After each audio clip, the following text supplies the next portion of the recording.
Hey everyone, and welcome to another really special Talking Sound episode. We have Cash with us. Welcome. Yeah, thank you for having me. I appreciate it.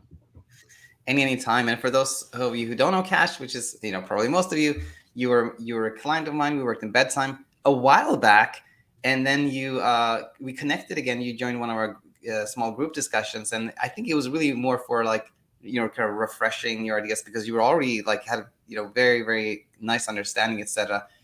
When I spoke to you recently. But that said, so glad we get to share your story. So without further ado, what how did it all start? How did you start having trouble sleeping, Cash? Yeah, when I was younger, in high school, I had to get up early, um, and I didn't like it. And I did sports as well, so I always promised myself I would when I got out of high school, I'd sleep in all the time, and I did. I had a job where I was be able to control that, and my sleep was awesome. And a year ago, almost exactly, um, there was a lot going on. I was having my daughter was leaving um, and for college, and we were doing a huge renovation, and we were getting on a trip to Hawaii, and it was just kind of hectic, busy, and my sleep started to get off. So I started to panic, thinking I've got this big trip coming on, and I've never really had problems before, so I didn't think much of it. And I went to the doctor, and they said, "Here, try this pill." I didn't even know really what it was, and then I started kind of getting concerned. Well, I don't want a pill. I've never needed a pill, and that kind of caused, I guess, the insomnia. Um, and then I realized, my sleep started getting really bad, and it just kind of turned into a fear of what if I don't sleep. And I like to get a lot done every day, and that was really what started it. And then I found a book that I started reading. I liked it, and I started doing this program, and it was a lot of work, and that started to make me nervous. Like I've never had to work for sleep before. Why am I having to do all these things? And ironically enough, the person who was doing the training for this, they said they heard about your book, and they're like, I haven't even finished it, but I really liked it. And I was a little hesitant because I'm like, I can't deal with more information. And I did, and it was the best thing I ever did, because I really connected with the information that you were giving. Um, there was no, it just made sense. It was something that my brain was. I learned the fear, and I can unlearn the fear, and that made sense to me. Now, what was hard was it wasn't instantly happening, and that's where the struggle happened. And over the course of the year, I had some terrible nights. Um, and what was interesting, um, I'm spiritual with the Bible, and there was a scripture that kept coming up. For God hath not given us the spirit of fear, but of power and of love and of sound mind, in Timothy. And I didn't feel any of those. I didn't feel power. I didn't feel love. I didn't feel a sound mind. It was really hard, because I went from like my life was great to total disruption. I felt like I had zero control, and um, I was afraid I was never gonna feel normal again, and that's, I think, honestly what caused everything. And once I realized that, wait a minute, um, never having a sound mind or love or power or control, that's not truth. And when I realized that, I started thinking about other people's fears, like people's fears of flying, or um, you know whatever, heights. And to me those seem silly because they're not a fear. And then I started realizing, wait a minute, if you asked me about the sleep fear a year ago, I would be like, that's silly. Why would that be a fear for anybody? So then I realized, truly, everything, all the education that you gave throughout your examples in your book really started to resonate even more because I realized all that's happening is my brain is disconnected with what is a real threat and what is not a threat. So then I finally realized that if I'm just confused, I just need to give myself more patience, more time, and stop focusing on sleep. Um, with sports, I always tell my kids we're big into baseball and softball, and when they're not getting hits, they get really mad, and that's a result, and you can't control the result. So I always tell them you practice, you work hard, you do all of the nutritional exercise, working out, and practice, and then the result will happen by itself. And that really resonated with me. I'm telling them these things in the middle of my sleep struggles, and then I'm realizing, wait a minute, that's the same thing. Sleep is just a result that you don't control.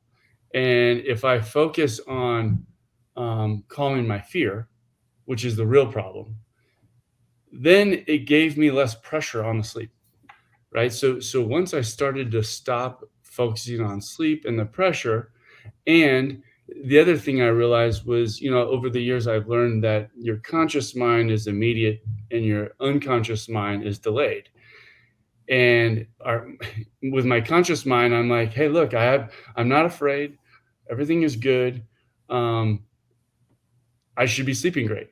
But my conscious mind is delayed. So when I started implementing the patience part, that's when it just started to fade. And I just stopped calculating or focusing on the sleep and the result, and knowing that, hey, with a little bit of faith and patience and time, the sleep will come back, because then my fear will start to disappear. And that's really the story. Yeah. And it's obviously longer than I wanted. I was hoping this would go a little bit quicker. Um, but really, I have so much appreciation for you taking the time, because there is so much false information out there about sleep and about a lot of things. So you have to be super careful on knowing what is truth. And as you go through your process, you really clear out, the effort and the work, and you stop focusing on the result, which is sleep. And that the end result will happen if you focus on the other things, which is, hey, it's the fear.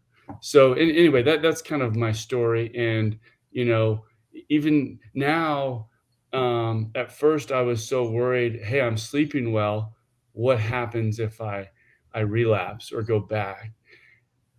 And that took a little bit of time, and I just kept telling myself that, that's just part of the healing process. That's part of my brain letting go of this threat.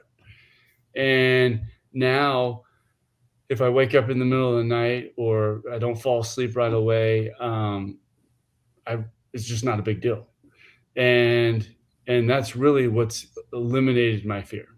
So that's it's been a wild journey, but boy, I'm so glad I found your program, so I could understand the truth. Because once you know the truth, it's just a matter of time and patience.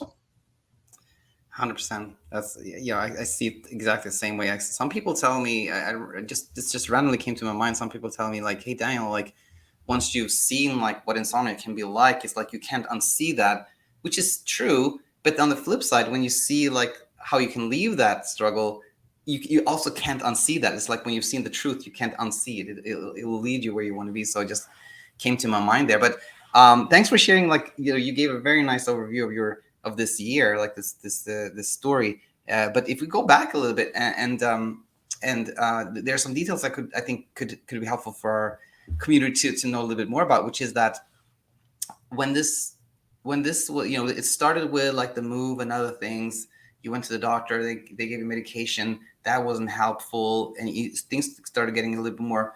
There was a little bit more struggle when you were like in the thick of it, when this was really starting to bother you. What were your nights like? Was it kind of like, you didn't sleep at all some nights, or was it more like you never felt refreshed, or what was it like? Yeah. Some of the darkest moments were when, I think you do sleep even though you don't feel like it, but there were times when there were days when I don't think I slept, or I didn't feel like I slept, or maybe a half an hour. Um, and that's when it got scary because you start to go to the worst case scenarios. And that's what was so strange is like people would talk about not sleeping well, and I literally what I did was I would fall asleep around midnight, and whatever time it was, I would just set my clock for 8 hours, and it was just clockwork, and I never even thought about it. And I remember my brother talking to me about sleep, and I'm like, honestly, you just need to not care. And that was well before I even knew what a problem with sleep was ever like. And I was right. I just didn't know how right I was. But yeah, some days where, you know, I never had a problem falling asleep. And then I started waking up early, and that's what caused it. And I'm like, man, I was telling myself I'm going to have a crappy day because I'm going to be tired. And that wasn't actually true, but that's what I was telling myself. And then it just started spiraling, and it's like, oh no, what if I get even less than this? And then it's like, then I stopped falling asleep. And so it was like almost like I was afraid of just the night, because it was like I didn't know how it was gonna go. And then I finally started letting go, and I was able to fall asleep right away. But I started waking up in the middle of the night, and I was afraid of not falling back asleep. Or and that's kind of has been the struggle. And then ironically enough, I'd go like on a trip, and I'd be like, who cares? And then I'd sleep really well. And then it started resonating with, okay, everything Dr. Erickson is saying is accurate. So I just have to give myself time to truly believe it. So I had to believe it in my conscious mind, which you can look in the mirror and tell yourself you believe it, but you know if you don't actually believe it. And then once you finally do believe it, you have to give yourself your unconscious mind time to catch up. And that was actually the hardest part for me, because I literally did believe that, hey, nothing was going to be a problem if I didn't sleep. I actually could go without sleep for days and weeks, and I wouldn't die or have any, I'd be tired. So I finally believed it in my conscious mind. It was my unconscious mind that took some time, and that's when like it was hard because I had to truly be okay with, if I woke up, uh, if I fell back asleep, great. If I didn't fall back asleep, it's just not a big deal. And once I finally did that for falling asleep, then I realized, okay, if I can do that for falling asleep, and I never have a problem falling asleep now because I truly believe that and I gave myself patience, then I can do it with waking up early. And so yeah, so I had, over the course of the year, days where there was no sleep, days where there was good sleep. And then there's days there was good sleep and I was still super tired. And that was, it's frustrating. Um, but like you always say, it, insomnia has nothing to do with my trip to on vacation, or my daughter leaving, or the renovation. It was, it's my reaction to not sleeping, which is the true issue. And when I shifted everything to the fear and not sleep, that's when you just take off the pressure. And like anything, it's like whether it's school or sports or work, it's like when you take off the pressure, you perform so much better. It's just really hard to do that. So that's the goal. That's the secret that I found that you taught, was eliminating the pressure. And again, you don't tell yourself, hey, I'm going to eliminate the pressure, and then tomorrow the pressure's gone. You have to believe it first, and then eventually let your unconscious mind believe it, and it works.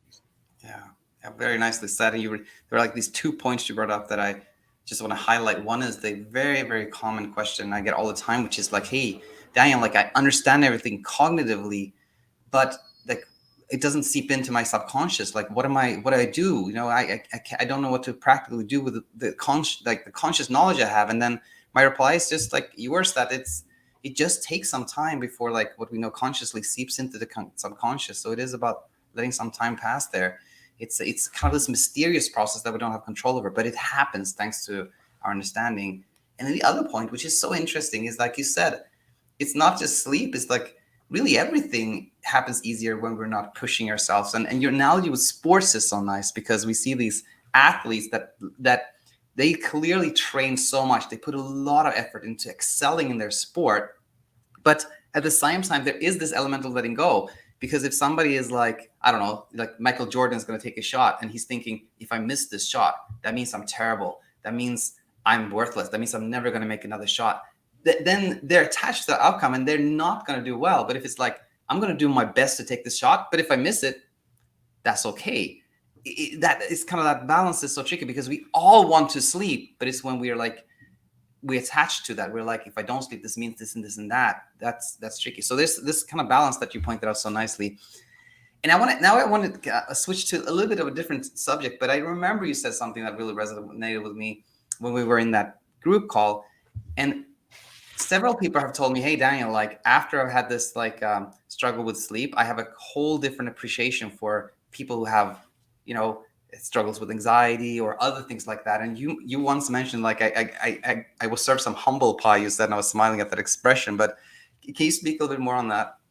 Yeah. So my wife is amazing, and she has an autoimmune disease, and I actually kind of wish that I had this struggle earlier in my life, because I I didn't have empathy. You think you have empathy until you actually learn what empathy is, and then you realize I didn't have empathy.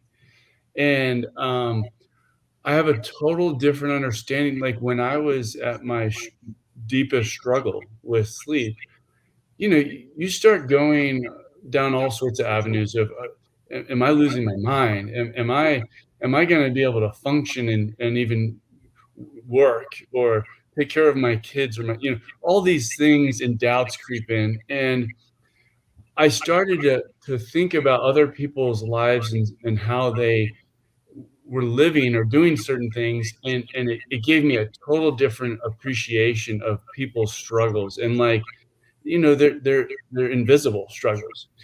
It's easy to see someone who has an outward issue or problem, but most people have, invisible struggles. That people would look at my wife and think, man, she has the easiest life. She's so lucky, and look at all these things she can do. They have no idea what happens behind the scenes when she is really sick, or when she was struggling with her back surgery. So um, I definitely, for me personally, I felt like I was empathetic and compassionate, and I wasn't, not to the extent that I needed. And this gave me a whole different light on appreciating other people's struggles, and just appreciating, we all need to help each other throughout this life. And sometimes you're down, and others can lift you up and do the same thing. When you're up, you can lift others up.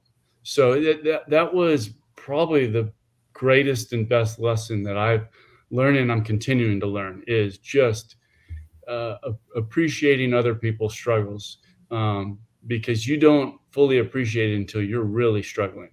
Yeah, that's so well said. And what you said about invisible struggles, I think that's so true. Like we often have this idea that like we see other people and then we project that, oh, they're probably like very, life is very easy for them, but we have no clue.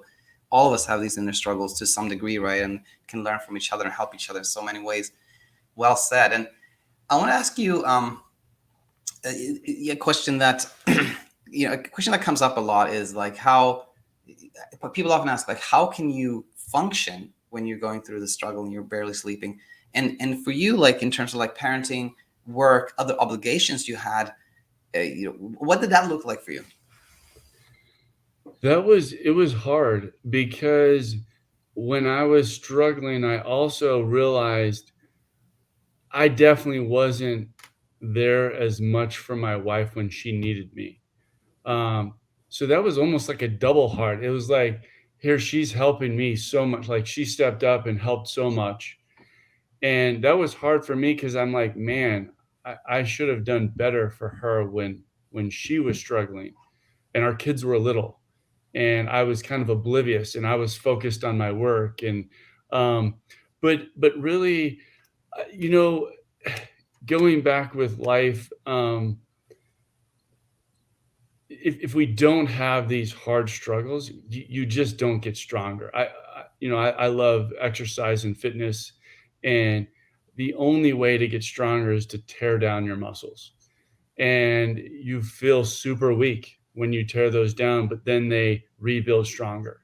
And you know, when you're at your deepest struggle here with sleep, it really just goes back to self-positive talk. There's several comments you've made and others who said just be kind to yourself. And at first I thought that was kind of silly. I'm like, I don't want to be kind to myself. I'm struggling and that's not what I need, but that is what you need, right? Um, we're typically always doing better than we think. And, the doubts, I feel, are coming from Satan, right? And whether you believe in God or a higher being, I, that was the biggest thing, was the positive self talk and just the faith in a higher being. And when I started relying on that, that shifted my my focus from my issue to the real root. And that's the biggest thing that you helped me understand is, and if I didn't know your program, I would be still, I would be probably as in my worst state, because I would be focused on the wrong things. And when you're focused on the wrong things, you can't actually fix it, right? Like when you focus on your symptoms, but you don't actually fix the real issue of your health, you're in a wild goose chase. Um, so that's really it. It was the positive self talk, and it was, you know thinking about fears that I don't have and how silly they are, and then but they're real to those people, and until those people confront them and help train their brain to realize they're not a real threat and give it time and patience, they'll always have that fear. And what's nice is, like, there's one time where I'm like, I'm getting better, I'm there. I just assumed I was going to coast off to the sunset, and then I would just kind of go back. And I I was using the word setback, but really it wasn't a setback. It was more of a speed bump. And with that, at first, that those scared me, because it was like, oh my gosh, I'm there and now I'm not. So it's like, is this going to be just the never ending struggle? But you said a few things that were super important, was when you have those struggles and you go back and then you overcome them, it's just more proof for your brain that you're on your way. So when I started actually almost not looking forward to them, but almost like, hey, when's my next one? That just proves that I can do it again. And I was stretching myself, where it's like, I never had a problem traveling, but all of a sudden I was worried about, well, traveling and my sleep with travel. And then I started realizing, you know what, I am going to take that leap of faith, and I'm going to do the hardest things around sleep. I'm going to go travel. I'm going to go do, uncomfortable sleeping situations, because that will train my brain even quicker that this is not a threat. And it was hard. It was really hard. And then I would do it, and I'm like, hey, look, I'm alive. I'm doing fine. And then that just slowly got my brain to realize, hey, look, this is just like back in the day when I didn't even worry about sleep. Like, it's not a true threat. So that was the main thing, is the positive self-talk, and actually uh, not trying to protect yourself from the scary things, but actually chase them, go after them. That's harder, said than done. But when I did it, then it became easier and easier. Yeah. Wow. Well said. Super nicely said. I just want to ask you, maybe maybe one or maybe two things, more things, but one of them is, if you could, go back in time and tell yourself something when you started, when this was a real struggle, if you again could go back in time and tell yourself something, what would you pick? Yeah, that's a good question. Honestly, I would quickly have found your program and read the education. And you think about it, you think about almost any problem in life is actually truth. It's education, which is interesting. So like this lesson has been much more than just sleep for me. It's like anything. It's any fear, being a claustrophobic or you know whatever your fear could be. And so what I would tell myself is similar to what others say is you got to be patient with the process and be kind to yourself. The last thing you need to do is be searching or knocking yourself for not doing what you want.